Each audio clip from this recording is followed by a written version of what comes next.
안녕하세요. 오늘의 헤드라인, 오늘의 화두, 생각을 생각하는 김관상TV의 김관상입니다. 오늘 2024년 6월 22일 토요일입니다. 주말이네요. 헤드라인 뉴스 먼저 정리해 드립니다. 오늘 남부지방에 장마비가 내리기 시작하면서 전국의 폭염 기세 조금 꺾일 것 같습니다. 전라남도와 제주도 비가 꽤 내릴 것 같네요. 내일 오전 혹은 내일 오후까지 전국에 비가 내릴 것 같습니다. 서울 수도권은 다음 주 월요일 모레부터 비가 올 것 같습니다.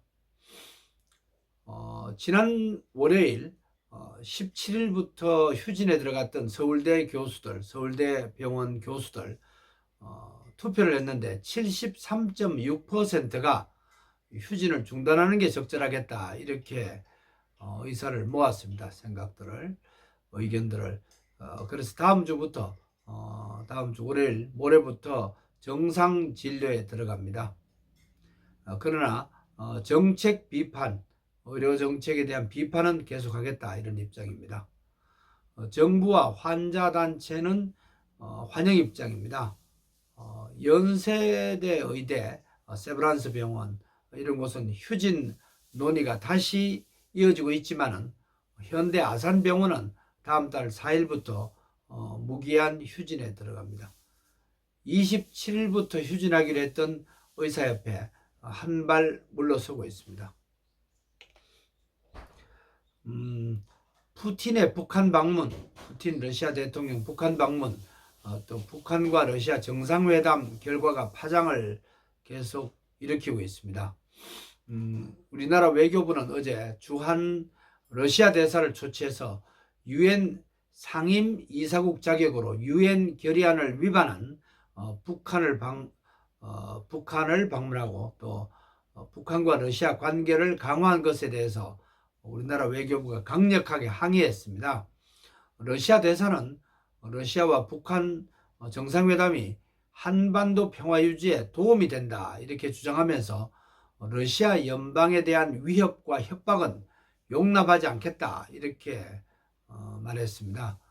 우리나라는 방어용 무기를 우크라이나에 지원할 수도 있다, 이런 방향으로 정책을 바꾸려고 지금 검토하고 있고, 푸틴 대통령은 부정적인 반응입니다. 미국은 우리나라 입장을 존중한다는 입장이고요. 새로운 냉전 시대 징후 같습니다. OECD 합계 출산율 60년 사이에 반토막이 났습니다. 그런데 절반 이하로 줄어든 나라는 우리나라가 유일하다네요. 이우진 선수, 남자입니다. 고등학교 졸업하고 바로 외국의 이탈리아 프로 배구 입단한 유일한 선수가 됐습니다. 김연경 선수 도움을 많이 받았다고 합니다. 새로운 기록 수립입니다. 여자 피겨 국가대표 지난달 이탈리아 전지훈련을 하다가 술을 마시고 그런데 후배를 성추행까지 한 것으로 밝혀졌습니다. 그래서 대한빙상연맹으로부터 자격정지 3년 징계 조치가 내려졌습니다. 우리나라를 포함해서 지구촌에서 오늘 어떤 일이 일어났는지를 알아보고 오늘의 화두, 오늘 생각해 볼 만한 그런 키워드를 찾아보는 시간입니다. 오늘의 화두로 조물주는 위대하지만 우리 일상생활 속에서도 능력이 있는 분일까라는 말을 던져봅니다. 오늘 어떤 일이 일어났죠? 1946년 오늘 미 군정시대였죠. 국사교과서 처음으로 진단학회가 편찬해서 배포했습니다. 1970년 오늘 북한 남북 연방제를 주장했습니다. 이때만 해도 북한의 국민 총소득 개인당 우리나라 남한보다도 앞섰죠. 작년 우리나라 국민 총소득 GNI 일본을 앞섰다고 지난번에 제가 말씀드린 적이 있죠. 1973년 오늘 우리나라의 첫 현수교 남해대교가 개통됐습니다. 1998년 오늘 북한 잠수정이 동해안에 침투했습니다. 유일하게 살아남은 분이 한 분 있죠. 이철수 씨죠. 작년에 천안함 세미나에서 저도 처음 만났습니다. 건강한 모습이었습니다. 1998년이어서 Y10 때 생방송도 많이 하고 저도 바쁜 시간 보낸 기억이 납니다. 2002년 오늘 한일 월드컵 8강전에서 우리나라 대표팀이 승부차기로 스페인을 꺾었습니다. 사상 처음으로 4강에 진출한 날입니다. 시인 이도윤 이렇게 자신의 소회를 그때 밝혔습니다. 산을 옮기다라는 시인데요. 젊은 아들아, 너는 오늘 역사다. 천지를 울리며 백두산을 건너뛴 붉은 아들아, 낡은 땅을 밟고 선 젊은 아들아, 이 함성으로 내일을 물들여라. 젊은 너는 역사다. 이렇게 자신의 감격을 표현했습니다. 2003년 오늘 프로야구 이승엽 삼성 소속이었죠. 선수 홈런 300개 기록했습니다. 최연소 세계 신기록이었습니다. 2004년 오늘 한일 월드컵이 한창일 때 이라크에서 일하던 김선일 씨 무장단체에 납치돼서 목숨을 잃었습니다.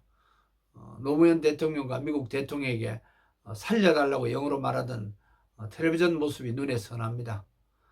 미리 죽을 준비를 더 해야 되겠다, 그런 다짐을 한 기억이 납니다. 그런 상황에서 내가 어떤 말을 해야 할까 고민한 기억이 납니다. 2014년 오늘 남한산성 유네스코 세계문화유산에 등재됐습니다. 저도 가끔 가고 있습니다. 외국에서도 오늘 역사적인 일이 적지 않았습니다. 1920년 오늘 그리스와 터키 전쟁이 일어났습니다. 저는 오늘 24일부터 7월 2일까지 옛 터키, 요즘은 튀르키예라고 하죠, 여행할 계획입니다. 오스만 터키 영광의 발자취가 남아있는 이스탄불, 또 수도 앙카라, 또 기독교 성지 에베소, 또 기독교인들의 그 지하 생활 공간이었던 카파도키아, 이런 데를 다녀올 예정입니다. 그리스와 터키는 국경이 붙어 있고 아시아와 유럽 연결되고 있고 이렇죠. 사이프러스 이 섬도, 이 나라도 아직 그리스와 터키 갈등이 있습니다. 그래서 성경에 나오는 바나바라는 사람이 북 사이프러스 출신인데 지금 여행이 제한되어 있다고 합니다. 그리스를 좋아하는 주민들과 터키를 좋아하는 주민들 서로 갈등이 심하다고 합니다. 1992년 오늘 25시라는 소설 집필한 루마니아 작가 게오르교 세상을 떠났습니다. 게오르규지요.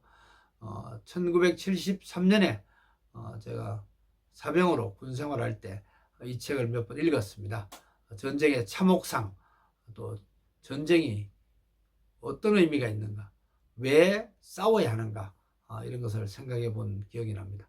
오늘은 6월 22일입니다. 성경 6장 22절 한 군데를 찾아봤습니다. 신명기 6장 22절입니다. 여호와께서 우리의 목전에서 크고 두려운 이적과 기사를 애굽과 바로와 그의 온 집 앞에서 베푸시고 라는 말입니다.